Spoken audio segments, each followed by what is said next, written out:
Vous êtes-vous déjà demandé s'il est possible de faire face à des adversités immenses et de sortir victorieux? Dans notre vidéo d'aujourd'hui, nous plongerons dans la vie d'Élie, un homme qui a défié les rois et les cieux avec une foi inébranlable. Découvrez l'histoire extraordinaire de ce prophète qui non seulement a survécu à une sécheresse dévastatrice, mais a également réalisé des miracles défiant la nature elle-même, comme invoquer le feu du ciel et multiplier les ressources en temps de pénurie. Depuis être nourri par des corbeaux jusqu'à ressusciter un jeune homme, chaque moment de son parcours est un témoignage du pouvoir incroyable de la foi.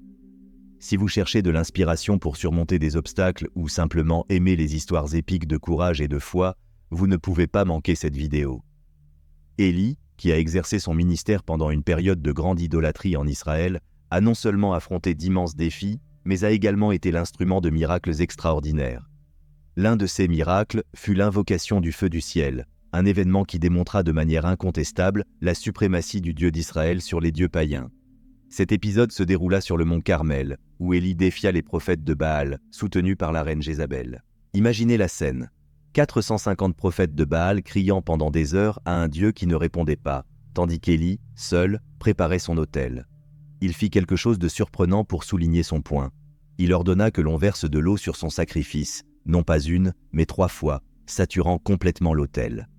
Ensuite, Élie pria. Sa prière fut simple, demandant à Dieu de se révéler au peuple pour que tous sachent qu'il est le Seigneur. Et la réponse fut spectaculaire. Le feu descendit du ciel, consumant non seulement le sacrifice, mais aussi les pierres de l'autel et l'eau qui remplissait le fossé autour de lui. Cet événement fut un tournant non seulement dans la vie d'Élie, mais pour tout le peuple d'Israël présent, les amenant à reconnaître et proclamer que le Seigneur est Dieu.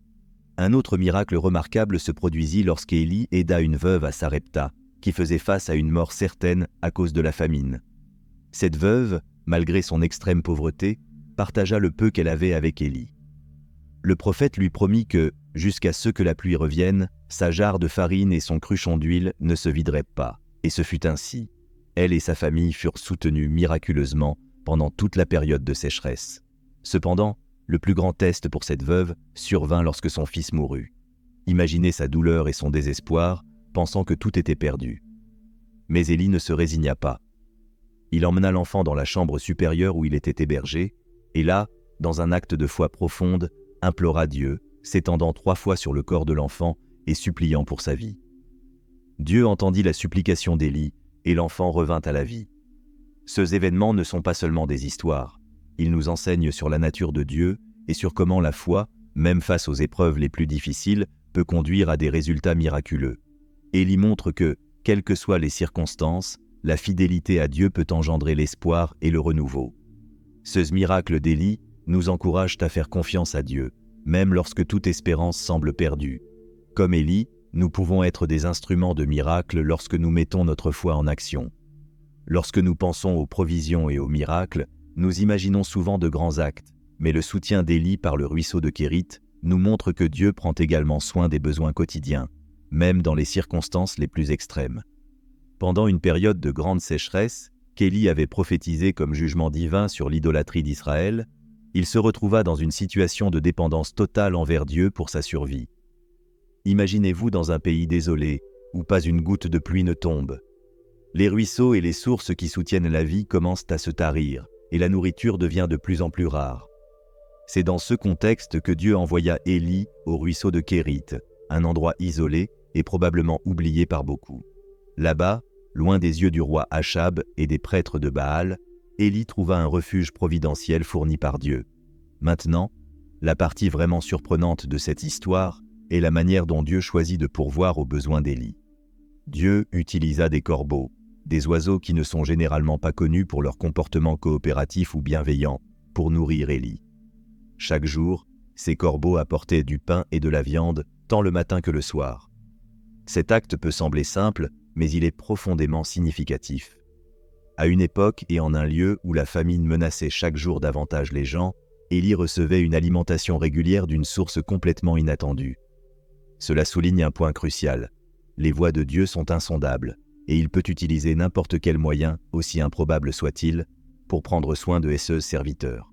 De plus, le choix du lieu et du moyen de subsistance d'Élie sert de puissant rappel que la providence de Dieu ne suit pas les normes humaines de logique ou d'attente.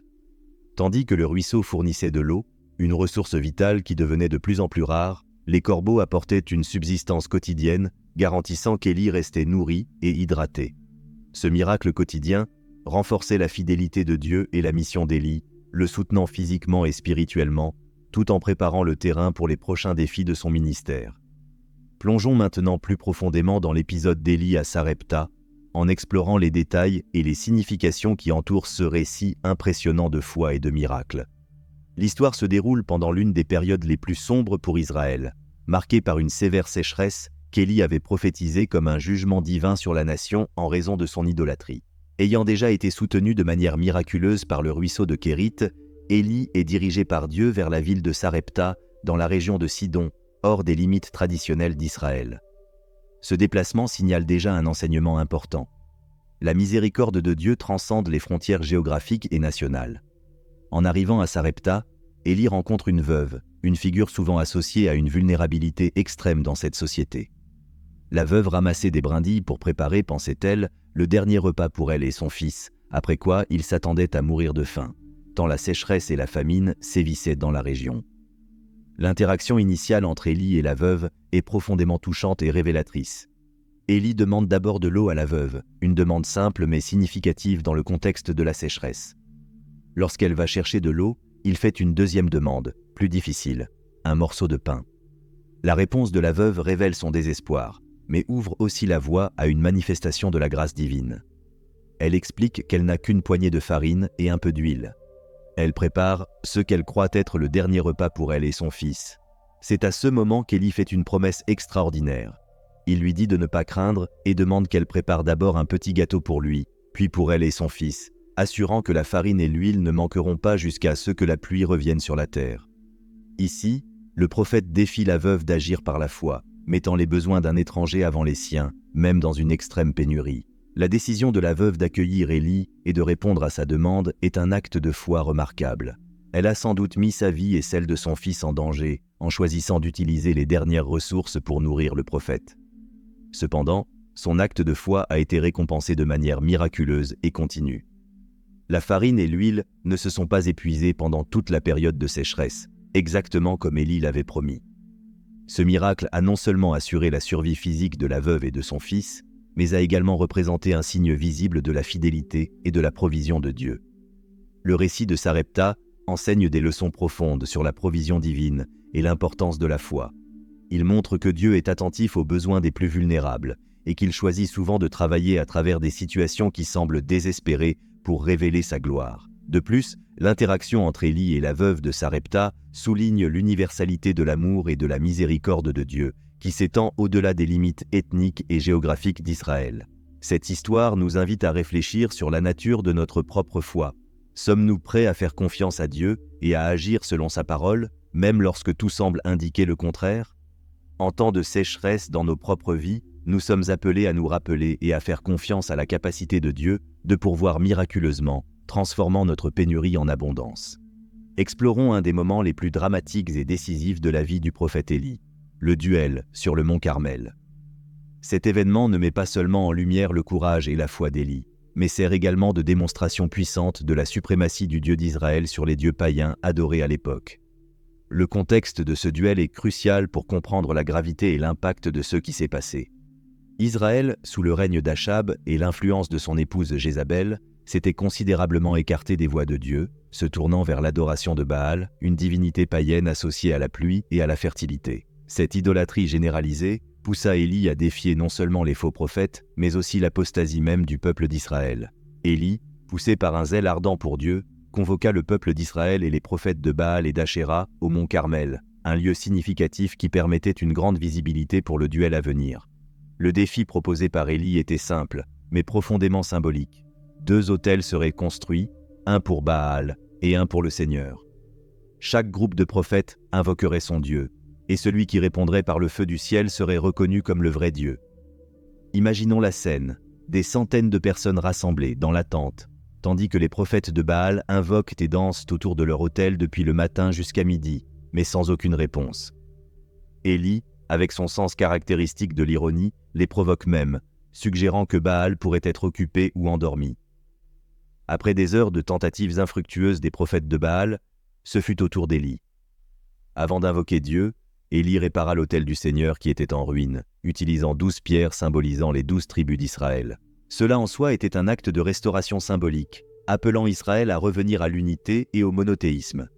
Il ne se contenta pas de préparer l'autel, mais ordonna également de remplir 4 grands cruches d'eau et de les verser sur l'autel, répétant le processus 3 fois. L'autel était complètement saturé, augmentant encore la tension et l'attente pour le miracle à venir. Élie fit alors une prière simple, demandant à Dieu de montrer au peuple qu'il était le Seigneur et qu'il avait ramené leur cœur vers lui. La réponse fut immédiate et spectaculaire.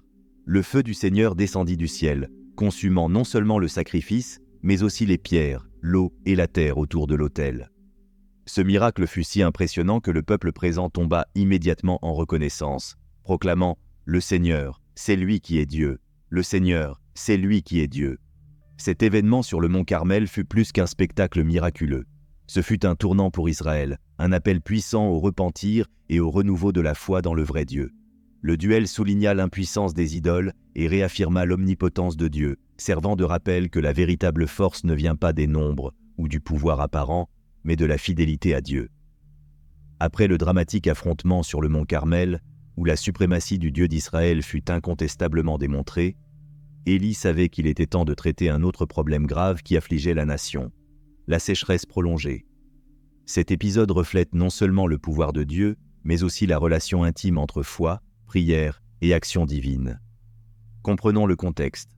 Pendant 3 ans, Israël souffrit d'une sévère sécheresse qu'Élie avait annoncée comme un jugement divin en raison de l'idolâtrie du peuple. La terre était desséchée, les réservoirs d'eau étaient vides et la famine était une menace constante.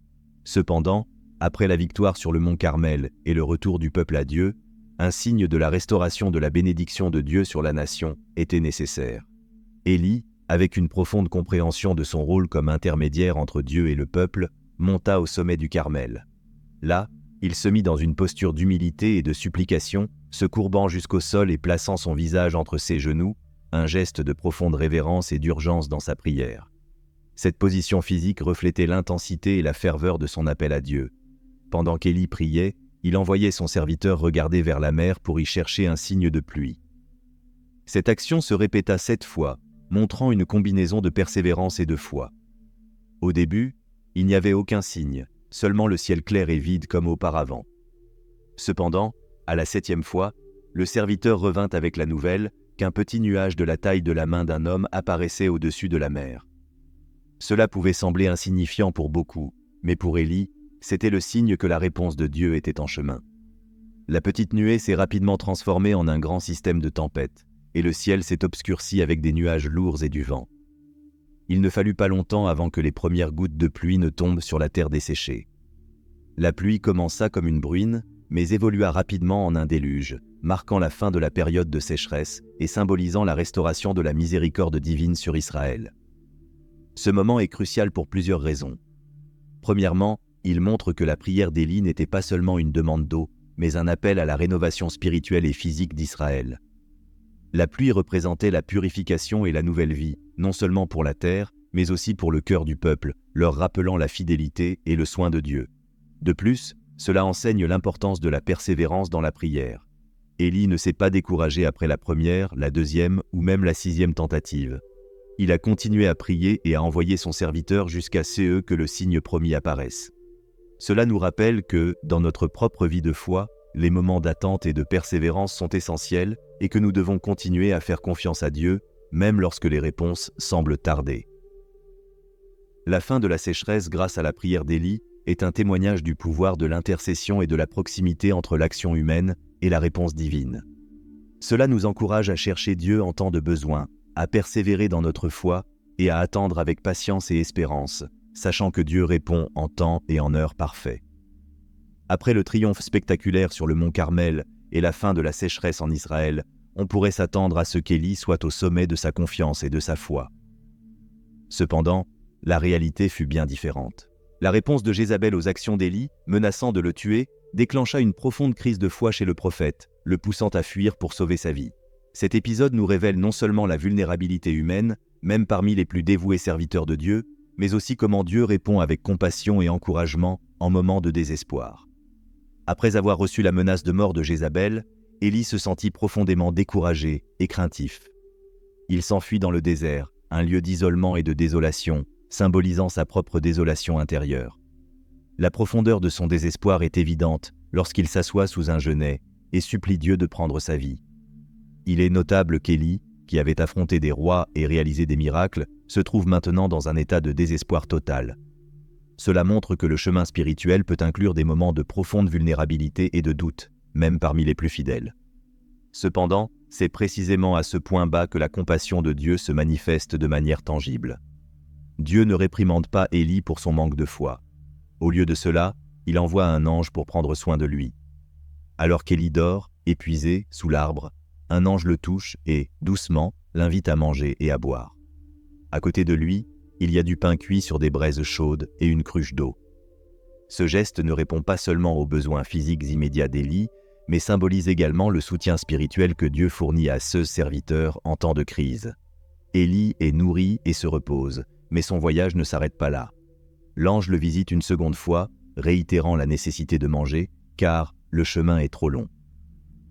Fortifié physiquement et encouragé par la présence et le soin divin, Élie voyage alors 40 jours et 40 nuits jusqu'au mont Horeb, un lieu de signification historique et spirituelle profonde, connu comme la montagne de Dieu. Le choix d'Horeb comme destination n'est pas aléatoire. C'est l'endroit où Dieu s'était révélé à Moïse, donnant les 10 commandements. Pour Élie, arriver à Horeb signifiait chercher une rénovation de sa mission et une clarté sur sa vocation, dans un lieu symbolisant la présence continue et les promesses de Dieu envers son peuple. Cet épisode de la vie d'Élie nous enseigne plusieurs leçons précieuses sur la nature de la foi et le caractère de Dieu. Premièrement, il nous montre qu'il est normal que même les croyants les plus fermes affrontent des moments de doute et de peur. Deuxièmement, il révèle que Dieu répond à ces moments non pas par la condamnation, mais par une profonde compassion et des soins pratiques. Enfin, il nous encourage à chercher le renouvellement et la direction divine, nous rappelant que nous ne sommes pas seuls dans notre voyage, même dans les déserts de la vie. Après la période d'épuisement physique et émotionnel et une longue marche dans le désert, Élie arrive au mont Horeb, également connu sous le nom de mont Sinaï, où Dieu s'était révélé à Moïse des siècles auparavant. Le contexte de ce lieu sacré et la quête d'Élie pour des réponses sont cruciaux pour comprendre la profonde signification de la révélation qu'il est sur le point de recevoir. Sur la montagne de Dieu, Élie se réfugie dans une caverne, un lieu d'isolement et d'introspection. C'est là que Dieu choisit de se manifester à Élie, mais pas de la manière que le prophète ou quiconque aurait pu attendre.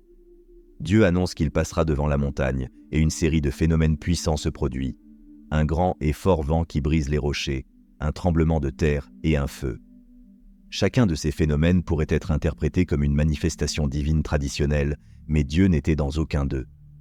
Ces événements dramatiques sont suivis d'un contraste frappant, un doux murmure. Lorsque Élie entend ce murmure, il couvre son visage avec son manteau et se tient à l'entrée de la caverne.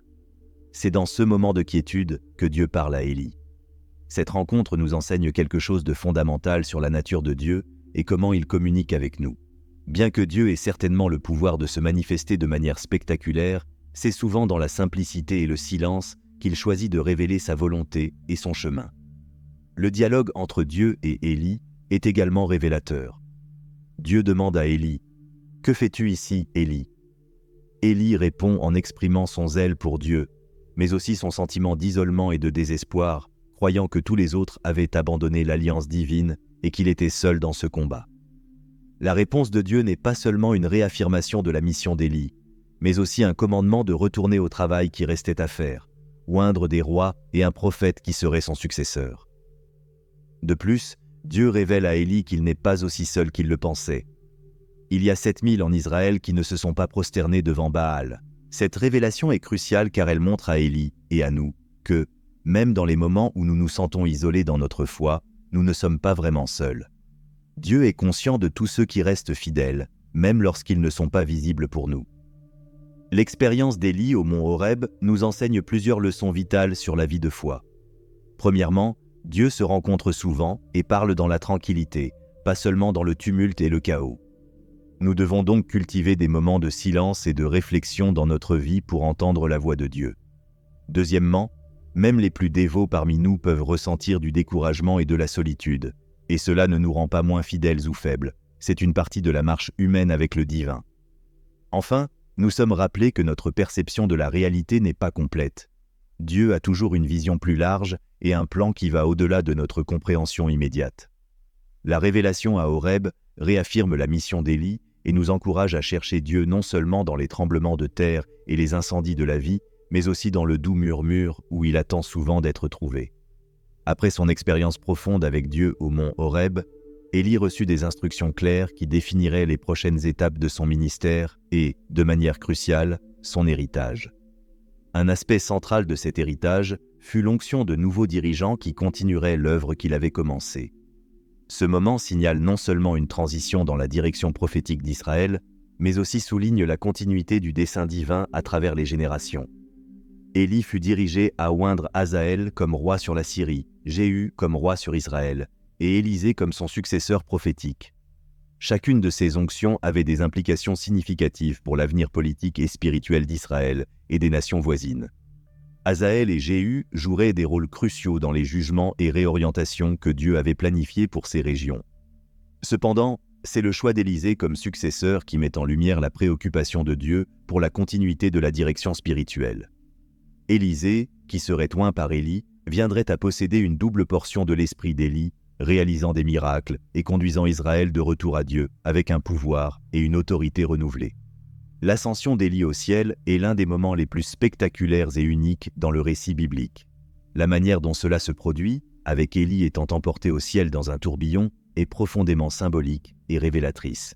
Cet événement survint alors qu'Élie et Élisée marchaient et conversaient. Soudain, des chars de feu et des chevaux de feu apparurent, séparant les deux, et Élie monta au ciel dans un tourbillon. L'ascension d'Élie ne marquait pas seulement la fin de son ministère terrestre de manière dramatique, mais symbolisait aussi son exceptionnelle proximité avec le pouvoir divin. Tout au long de sa vie, Élie démontra une dépendance et une fidélité extraordinaires envers Dieu, affrontant des rois, confrontant l'idolâtrie et appelant Israël à retourner à l'adoration du vrai Dieu.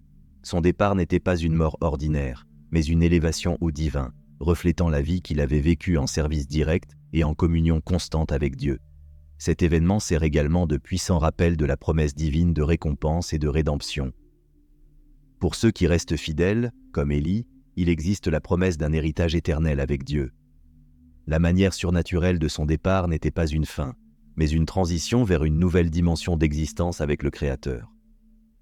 Pour nous aujourd'hui, l'héritage et l'ascension d'Élie offrent de multiples leçons. Premièrement, il souligne l'importance de l'obéissance et de la mission divine, nous rappelant que notre fidélité a des impacts qui vont au-delà de notre propre vie. Deuxièmement, la transition de la direction vers Élisée met en évidence l'importance de préparer et d'équiper la prochaine génération.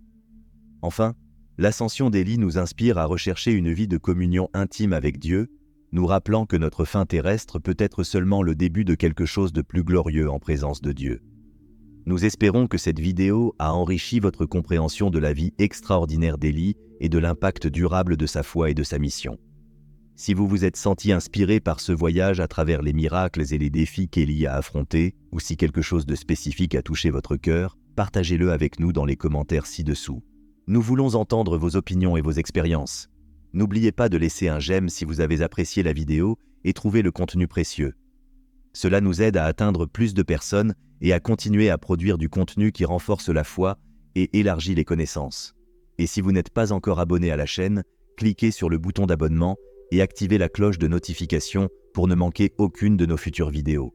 Nous avons beaucoup d'autres histoires inspirantes et d'enseignements puissants que vous ne voudrez pas manquer. Merci de regarder et de faire partie de notre communauté. Que votre marche de foi soit remplie de révélations et de renforcement, tout comme celle d'Élie. À la prochaine vidéo.